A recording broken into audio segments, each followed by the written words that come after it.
Welcome to Kabayan Meals. My name is Mama Mel and for this video, magluluto tayo ng truffle chicken pasta.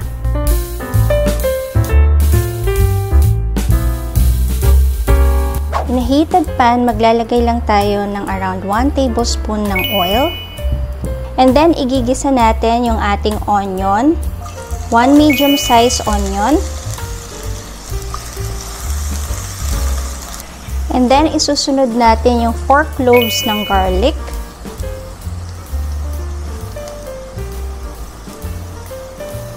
Ayan, igigisa lang natin to hanggang sa maging mabango na yung ating onion tsaka garlic. Pag mabango na yung ating ginigisang onion and garlic, isusunod na natin yung ating chicken. Meron ako ditong breast chicken. 300 grams ng breast chicken.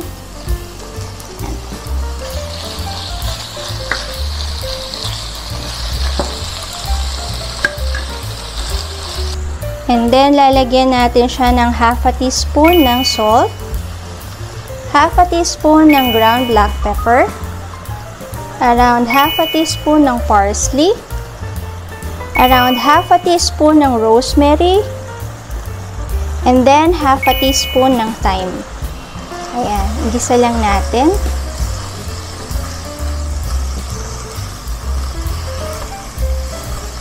Tatakpan ko lang ng mga 1 to 2 minutes para maluto mabuti yung ating chicken. After 2 minutes, check na natin yung ating chicken. Ayan, na-steam na siya. Ang bango na niya. And then, susunod ko na yung itong ating button mushroom. Bali, fresh tong gagamitin ko, pero you can also use yung naka-can.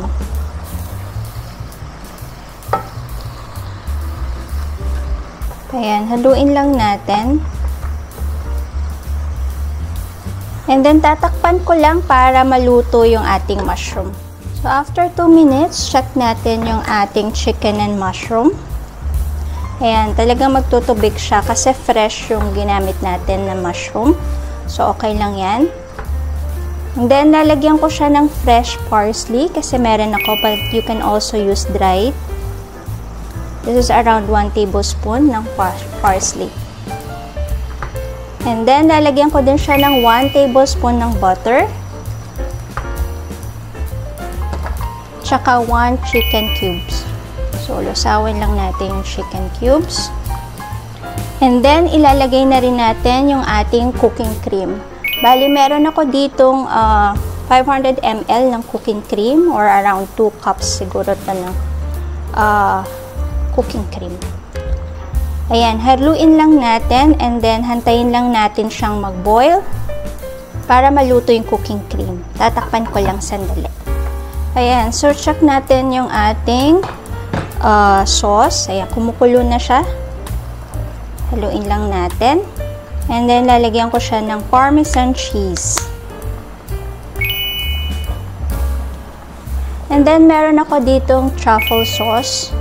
Yan, nabili ko lang to sa Viva. Maglalagay lang tayo ng 2 tablespoon.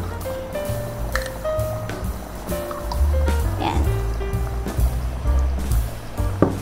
And then, haluin lang natin. Para sa akin, okay na yung 2 tablespoon. Para hindi mag-overpower yung truffle na taste niya. But, kung ang gagamitin mo is truffle oil, konti lang nun. Kasi, ano siya, concentrated. So, ayan. Tikman natin kung okay na yung alat niya.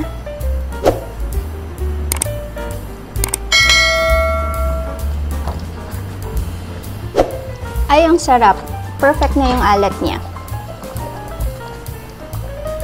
So, ayan. Patayin na natin. Okay na tong sauce natin. Then, let's move to our pasta. Ayan. Nagpapakulo lang ako dito ng tubig. And then, lalagyan natin siya ng salt. So, nilagay ko around 1 tablespoon ng salt. And then, ito yung gagamitin ko. Fettuccine pasta. Yung ganyan siya. Meron ako ditong 300 grams ng fettuccine pasta. So, lulutuin lang natin to according to package direction. So, according dito sa package, 7 minutes siya. So, lulutuin ko siya ng 7 minutes. So, hantayin lang nating maluto yan for 7 minutes. Babalikan natin siya. Ayan, so after 7 minutes, check na natin yung ating pasta. Okay na to. So, pwede na natin siyang hanguin. So, going back sa ating white sauce, ilalagay na natin yung ating niluto kanina na pasta. Yan, haluin lang natin. Masarap. Super saucy and super creamy na siya.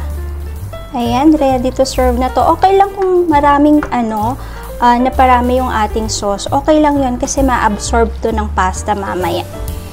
So, tara, plating na tayo and then kain na tayo.